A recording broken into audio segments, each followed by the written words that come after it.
शेवपुरीसाठी काय काय लागतंय चला पाहूया. ओके, तर शेवपुरीचा सगळा खेळ याच घटकांवर आहे. बेससाठी लागतील कुरकुरीत पुऱ्या आणि मऊ मॅश केलेला बटाटा. त्यावर फ्रेशनेस आणण्यासाठी बारीक चिरलेला कांदा, टोमॅटो आणि कोथिंबीर. आणि सगळ्यात शेवटी म्हणजे खरा कळस चढवण्यासाठी 1 कप भरून बारीक शेव आणि ते चटपटीत मसाले. आता शेवपुरीची खरी जादू कशात आहे माहितीये? ती आहे चवींच्या परफेक्ट बॅलन्समध्ये. म्हणजे बघा, एकाच घासात आपल्याला सगळं मिळतं.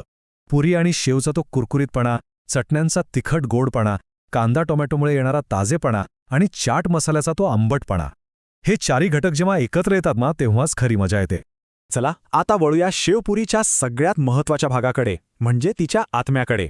आणि तो आत्मा म्हणजे दुसरं तिसरं काही नाही तर आपल्या चटण्या. याच तर आहेत ज्या शेवपुरीला खरी ओळख देतात. यातली पहिली आणि सगळ्यात मुख्य आहे हिरवी चटणी, कोथिंबीर आणि पुदिन्यापासून बनवलेली. हिच्यामुळेच पदार्थाला तो एक ताजा, थोडासा तिखट आणि चटपटीतपणा येतो. हा चवीचा मूळ पाया आहे असं म्हणायला हरकत नाही. आता त्या हिरव्या चटणीच्या तिखटपणाला बॅलन्स कोण करणार, तर आपली गोड चिंचगुळाची चटणी. ही चटणी एक मस्त आंबटगोड चव आणते, ज्यामुळे सगळ्या फ्लेवर्सना एक खोली मिळते. आणि ज्यांना अजून थोडा तिखटपणा हवा असेल त्यांच्यासाठी एक खास पर्याय आहे, लसणाची चटणी. ही टाकली की तिखटपणाची एक वेगळीच लेवल येते आणि चव अधिक तीव्र होते. पण हो, ही पूर्णपणे ऐच्छिक आहे हा.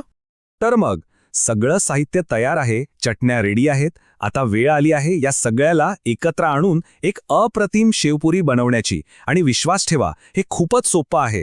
हे बघा किती सोपं आहे. फक्त एकावर एक थर रचत जायचे आहेत. आधी पुरी, मग त्यात बटाटा, त्यावर कांदा टोमॅटो, मग मस्तपैकी चटण्यांचा वर्षाव करायचा, त्यावर मसाले भुरभुरवायचे आणि शेवटी वरून शेवेचं आच्छादन. झालं, काही मिनिटातच आपली प्लेट तयार. आणि हा आहे सगळ्यात महत्त्वाचा नियम. शेवपुरी बनवल्यानंतर एक क्षणही वाया घालवायचा नाही, कारण तिचा खरा आत्मा तिच्या कुरकुरीतपणात आहे. जर पुऱ्या मऊ पडल्या ना, तर सगळी मजाच गेली म्हणून समजा, सगळी मेहनत वाया. चला आता जाता जाता काही खास टिप्स पाहूया. या टिप्समुळे घरच्या शेवपुरीची चव अजूनच भारी होईल. इथेच तर खरी गंमत आहे. आपण छोटे छोटे बदल करून शेवपुरीला अजून खास बनवू शकतो. जसं की चटण्यांचं प्रमाण आपल्या आवडीनुसार कमी जास्त करायचं. कोणाला गोड जास्त आवडतं, कोणाला तिखट.